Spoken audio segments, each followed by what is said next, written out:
Bismillahirrahmanirrahim.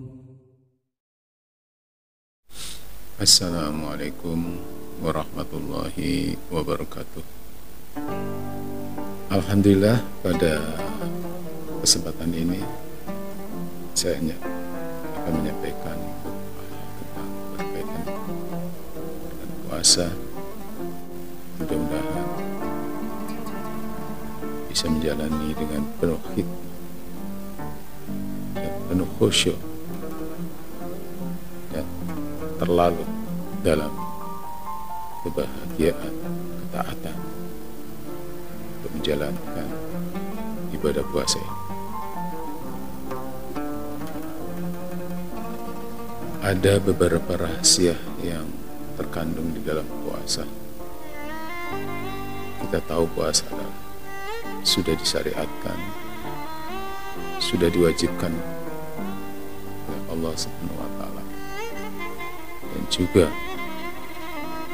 oleh orang-orang sebelum kita, sebagaimana firman Allah Subhanahu wa Ta'ala dalam surat Al-Baqarah ayat 183. Bismillahirrahmanirrahim. Ya ayyuhalladzina amanu kutiba alaikumusiyam kama kutiba alal ladzina min qablikum la'allakum tattaqun. Kata Allah, wahai orang-orang yang beriman, diwajibkan atas kalian untuk berpuasa sebagaimana telah diwajibkan kepada orang-orang sebelum kalian, agar kalian menjadi orang-orang yang bertakwa. Ayat ini menegaskan tentang wajibnya berpuasa untuk orang-orang yang beriman. Kewajiban ini sudah ditetapkan jauh sebelumnya dari kita. Oleh karena itu, puasa yang diwajibkan untuk kita sebulan dalam 12 bulan atau dalam 1 tahun, 1 bulan kita untuk berpuasa, yaitu pada bulan Ramadan. Dan saat inilah kita sedang menjalani di hari pertama. Oleh karena itu, kita dianjurkan untuk berpuasa dengan penuh keimanan. Kita sebagai orang yang beriman tentunya, puasa diwajibkan khusus untuk orang-orang yang beriman. Artinya, khusus bagi orang-orang yang sudah menyatakan keislamannya, mereka yang sudah jauh lebih dulu diislamkan oleh Allah dari sejak kecil hingga sampai usia sekarang, dan juga diwajibkan kepada orang-orang yang sudah menyatakan masuk Islam atau mu'alaf, dan sudah diwajibkan untuk berpuasa karena sudah disebutkan sebagai orang-orang yang beriman. Sebagai firman Allah, wahai orang-orang yang beriman, bukan wahai manusia, tetapi adalah wahai orang-orang yang beriman, diwajibkan atas kalian berpuasa. Oleh karena itu, kita menjalani berpuasa harus penuh dengan keimanan dan ikhtisaban, dengan penuh berharap pahala, berharap ridho dari Allah Subhanahu wa Ta'ala. Karena ketika kita sudah menjalankan ibadah puasa dengan penuh keimanan, penuh berharap kepada Allah Subhanahu wa Ta'ala, ghufira lahu, maka Allah akan mengampuni baginya ma taqaddama min dhanbihi, dosa-dosa yang telah lalu.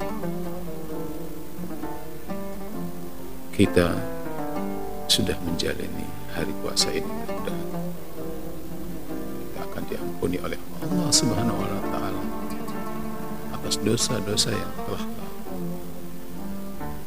Begitu pula dengan para mu'allaf, orang-orang yang sudah menyatakan keislamannya, mengucapkan 2 kalimat syahadat, maka sudah tentu ketika ini berpuasa sudah diampuni oleh Allah Subhanahu wa Ta'ala ketika dia dalam keadaan musyrik sebelum masuk Islam. Oleh karena itu, yuk kita sama-sama berpuasa dengan penuh keimanan dan berharap pada Allah dosa-dosa kita yang telah lalu akan diampuni oleh Allah Subhanahu wa Ta'ala. Walaupun kita tidak meminta ampun, tapi Allah sudah mengampuni, sudah otomatis kita diampuni oleh Allah Subhanahu wa Ta'ala. Kita sudah menjalankan puasa. Bagaimana caranya? Menahan diri dari makan, minum, berhubungan badan, dan juga menahan hawa nafsu, maka kita termasuk menjadi orang-orang yang sedang berpuasa. Dari mana mulai kita berpuasa? Yaitu dari terbitnya fajar hingga sampai terbenamnya matahari.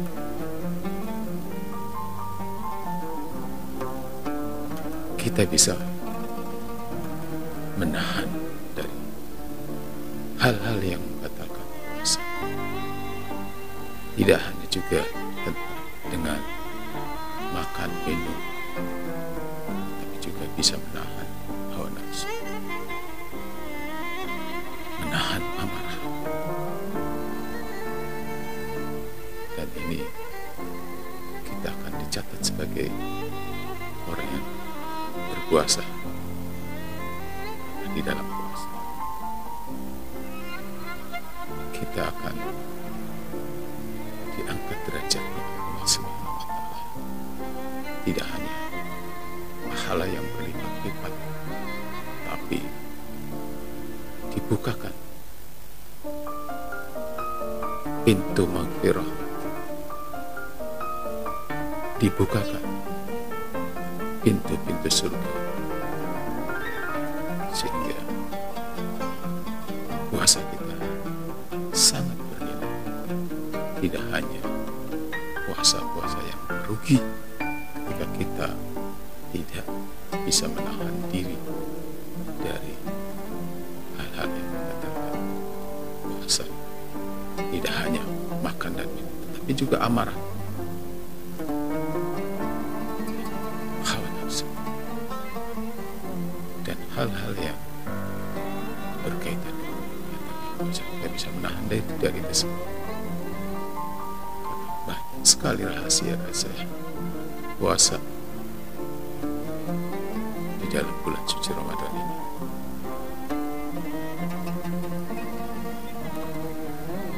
Rahasia-rahasia yang ada di dalam bulan Ramadan ini adalah menguatkan jiwa kita.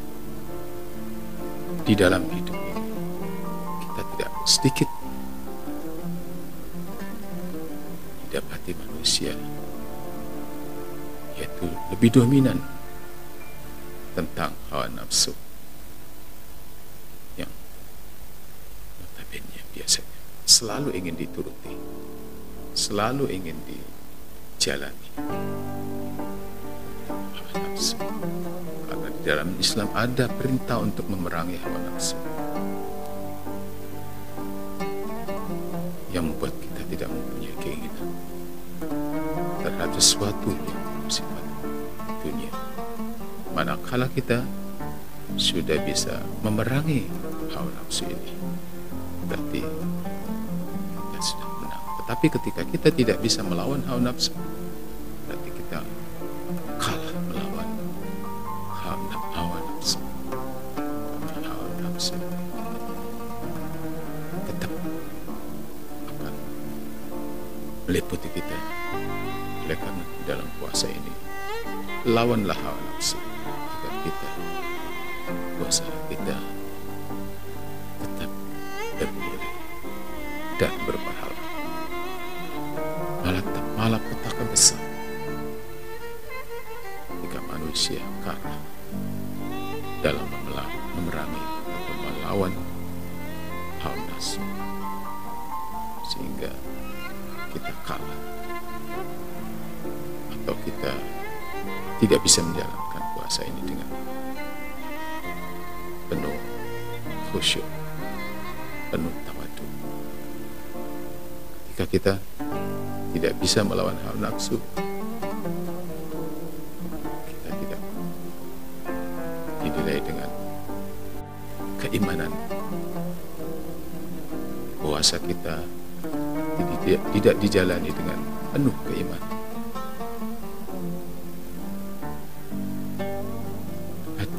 Pemirsa yang dirahmati oleh Allah Subhanahu wa Ta'ala, di dalam ibadah puasa manusia akan berhasil mengendalikan hawa nafsunya, maka ia akan menjadi orang yang kalah dalam peperangan, karena perintah Allah Subhanahu wa Ta'ala untuk melawan hawa nafsu itu sangat dianjurkan. Oleh karena itu,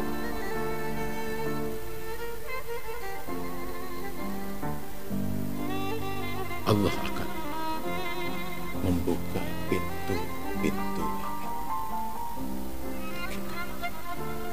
kita berhasil melawan hawa nafsu. Pintu-pintu itu akan terbuka seperti pintu maghfirah. Kita akan diampuni oleh Allah SWT atas dosa-dosa. Pintu rahmat, kita akan diberi rahmat, kasih sayang oleh Allah SWT. Pintu terkabulnya doa, kita akan dikabulkan hajat-hajat kita oleh Allah Subhanahu wa Ta'ala. Tidak ada doa yang pasti diijabah oleh Allah Subhanahu wa Ta'ala jika kita menjalankan ibadah puasa ini dengan penuh khusyuk dan tawadu, penuh keimanan, maka pintu-pintu surga akan dibuka, pintu-pintu rahmat akan dibuka, pintu-pintu maghfirah akan dibuka, dan pintu terkabulnya doa akan dibuka.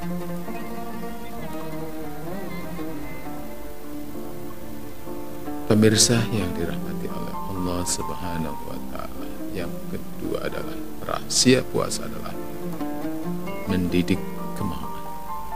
Puasa bisa mendidik seseorang untuk memiliki kemauan yang sungguh-sungguh dalam hal kebaikan, meskipun untuk melaksanakan kebaikan itu terhalang oleh berbagai kendala, berbagai rintangan, berbagai gangguan.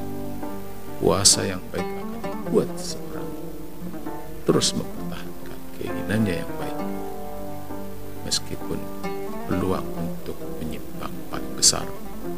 Karena itu Rasulullah Shallallahu Alaihi Wasallam menyatakan puasa itu adalah setengah dari kesabaran. Sabarnya, pengujian kesabaran di sini akan diuji oleh Allah Subhanahu wa Ta'ala. Puasa setengah dari kesabaran, maka puasa akan membuat kekuatan rohani seseorang muslim semakin kuat, semakin prima. Kekuatan rohani tidak akan lupa diri, meskipun telah mencapai orang yang disebut orang-orang yang berhasil dalam kenikmatan dunia yang sangat besar,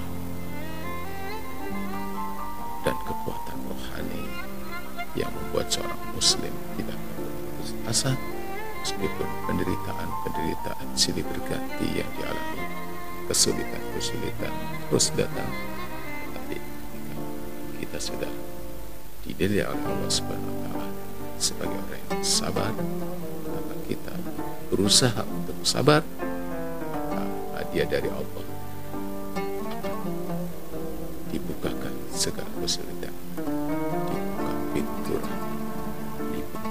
maghfirah, dimudahkan. Segala rahasia yang lain adalah puasa bisa menyehatkan badan. Dalam 1 tahun kita berbuka,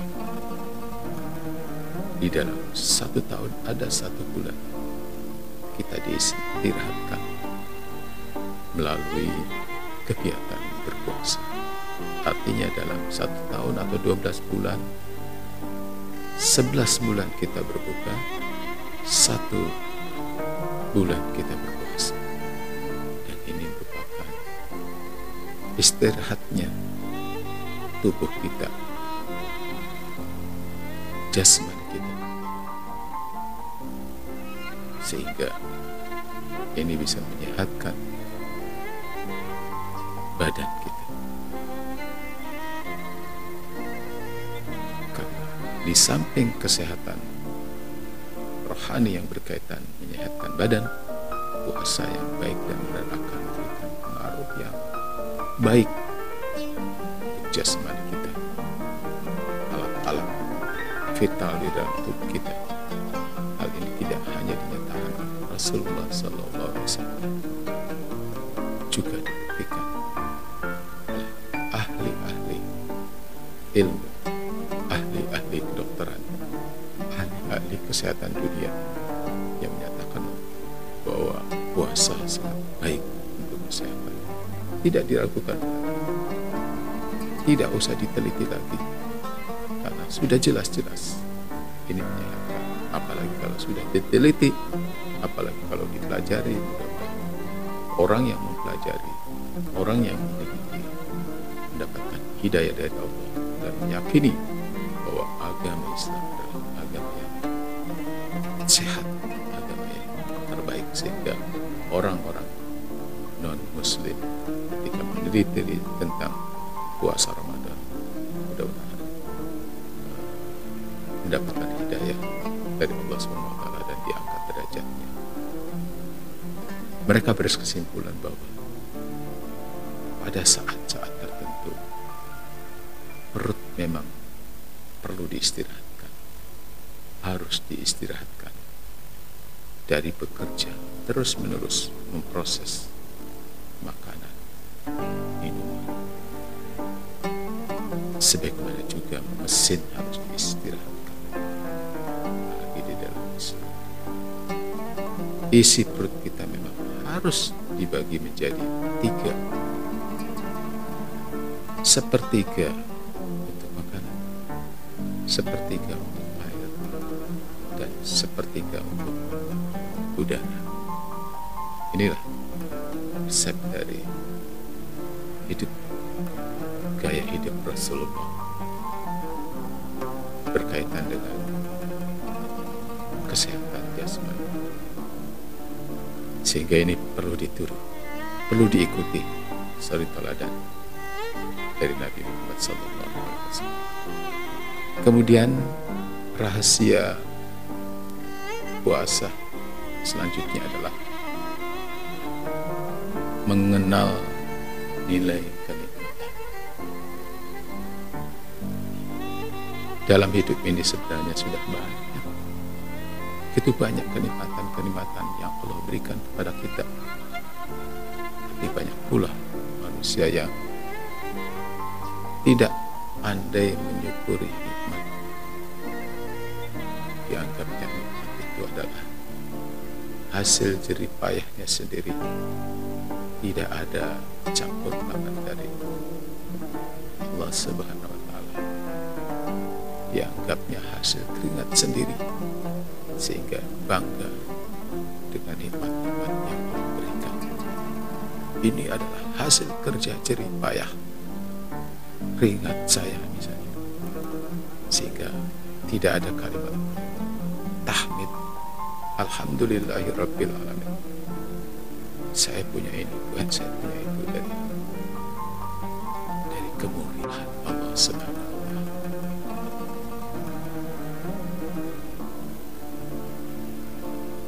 Dan satu, ya, tidak dapat merasakan nikmat karena menginginkan dua, atau dua tidak terasa karena menginginkan tiga, tiga tidak terasa ingin menginginkan, dan seterusnya. Kemauan manusia akan selalu terus menerus untuk mendapatkan nikmat-nikmat sebanyaknya. Satu tidak puas, ingin dua. Dua tidak puas, ingin tiga. Dari berbagai hal tentang kenikmatan dunia, dan dirasa ini kenikmatannya dia peroleh dengan sendirinya, tidak ada campur tangan dari anggapan ini. Salah, bahwa campur tangan Allah sangat besar. Kita hanya ikhtiar, Allah yang menentukan. Banyak orang yang bercucuran keringat, tapi nikmatnya sedikit, dan banyak orang yang tidak bercucuran, nikmatnya sedikit. Itu pula banyak yang kerja keras, nikmatnya banyak, dan banyak yang bekerja keras, nikmatnya sedikit. Artinya, ukuran daripada nikmat-nikmat yang diberikan kepada manusia adalah ukuran-ukuran dari Allah Subhanahu wa Ta'ala. Apakah dia pantas mendapatkan nikmat? Apakah dia belum pantas mendapatkan nikmat? Manusia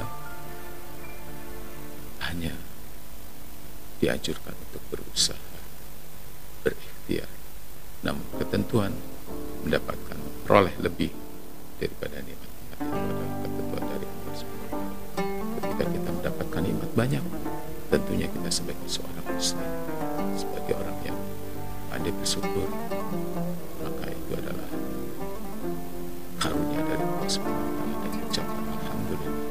Maka pernyataan yang sangat dianjurkan oleh Allah Subhanahu wa Ta'ala. Ketika kita mendapatkan nikmat dari Allah, kita ucapkan syukur alhamdulillah, dan kita jalani kewajiban-kewajibannya. Di dalam puasa ini, manusia merasakan nikmatnya berpuasa. Manusia bukan hanya disuruh untuk diperhatikan, merenungi tentang kenikmatan yang sudah diperoleh, tapi juga disuruh untuk merasakan langsung betapa besar sebenarnya nikmat itu.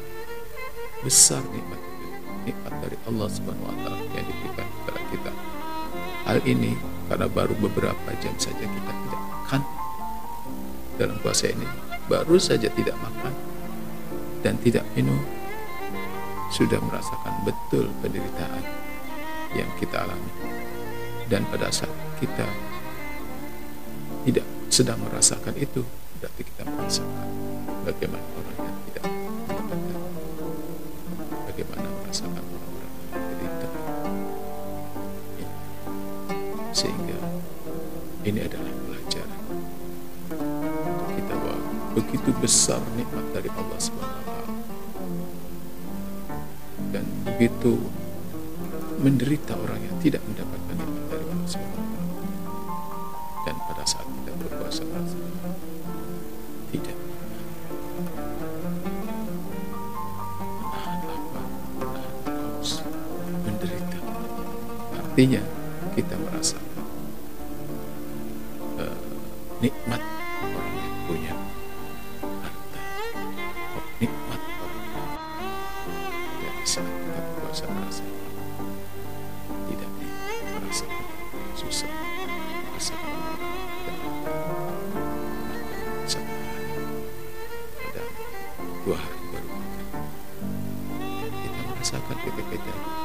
sedang berpuasa. Beginilah orang yang kalau sudah tidak ketemu makan,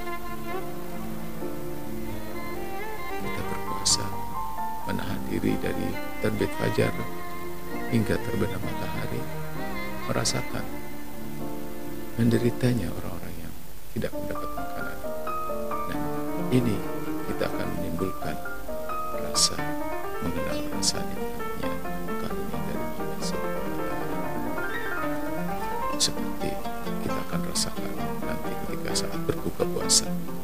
Begitu nikmat sekali. Ada dua kenikmatan yang diberikan Allah Subhanahu wa Ta'ala di dunia ini. Yang pertama adalah nikmat ketika menjelang berbuka puasa, dan satu nikmat lagi yang diberikan kita dari Allah Subhanahu wa Ta'ala kelak nanti, kenikmatan surga. Jadi dua kenikmatan yang akan kita peroleh bagi orang-orang yang berpuasa. Maka pembelajaran pada saat kita berpuasa adalah mengenal nikmat dari Allah Subhanahu wa Ta'ala, kenikmatan penderitaan ketika kita sedang berpuasa. Artinya bisa merasakan derita orang-orang yang sedang susah.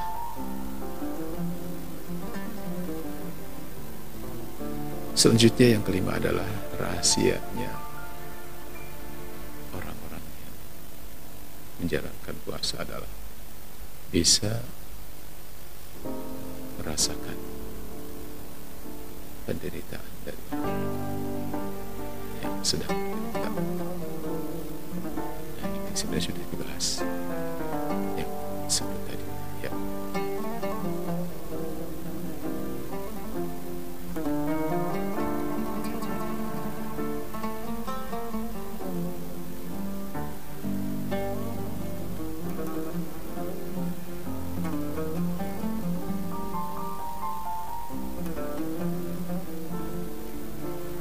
Oleh karena itu, sebagai simbol dari rasa simpati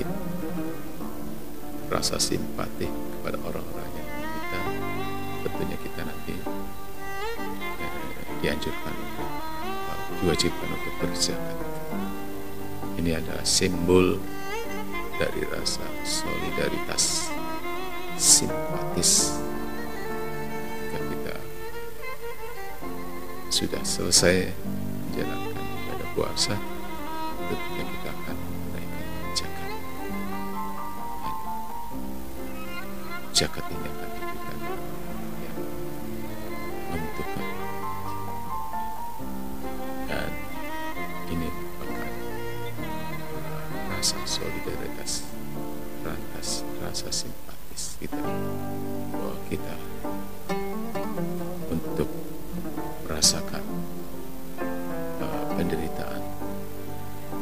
Tidak cukup merasakan penderitaan saja, tapi juga harus bisa membantu orang-orang yang lemah, orang-orang yang menderita dengan mengeluarkan zakat kita, infak kita, sedekah kita pada mereka yang membutuhkan. Dan ini ada zakat yang diwajibkan kedua, ada zakat yang memang berupa infak, berupa sedekah yang tidak dinilai berapa, artinya bebas. Namun zakat seperti zakat tahunan dan zakat fitrah ini harus bisa dikeluarkan, dan ini akan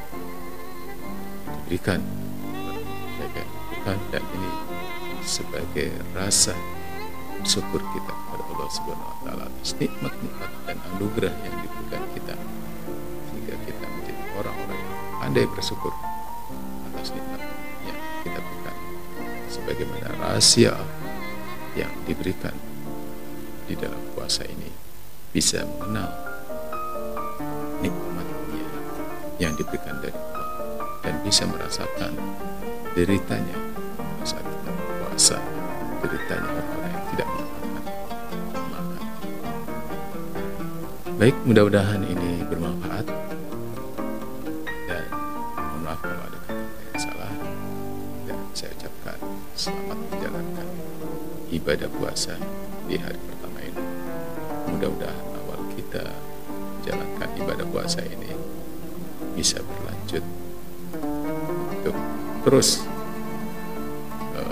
meningkatkan nilai daripada puasa kita, tidak hanya berlapar-lapar dahaga saja, tetapi nilai ibadah puasa karena banyak kelebihan dan kemuliaan di bulan Ramadan ini. Sehingga yuk kencangkan ikat pinggang, sehingga kita harus terus sedikit tidur, ya, banyak ibadah, jauhkan lambung kita dari tempat tidur. Artinya secukupnya saja kita tidur, artinya banyak beribadah, karena ibadah nilai di bulan Ramadan ini berlipat-lipat, tidak seperti di hari-hari biasa. Oleh karena itu, yuk sama-sama berlomba-lomba, fastabiqul khairat, ya, berlomba-lomba dalam ibadah, berlomba-lomba dalam kebaikan. Mudah-mudahan apa yang saya sampaikan bermanfaat. Mohon maaf salah kata. Sampai jumpa di tausiah, di obrol kita selanjutnya. Selamat menjalankan ibadah puasa. Mudah-mudahan ibadah puasa kita diterima oleh Allah Subhanahu wa Ta'ala. Ya, terima kasih. Assalamualaikum warahmatullahi wabarakatuh.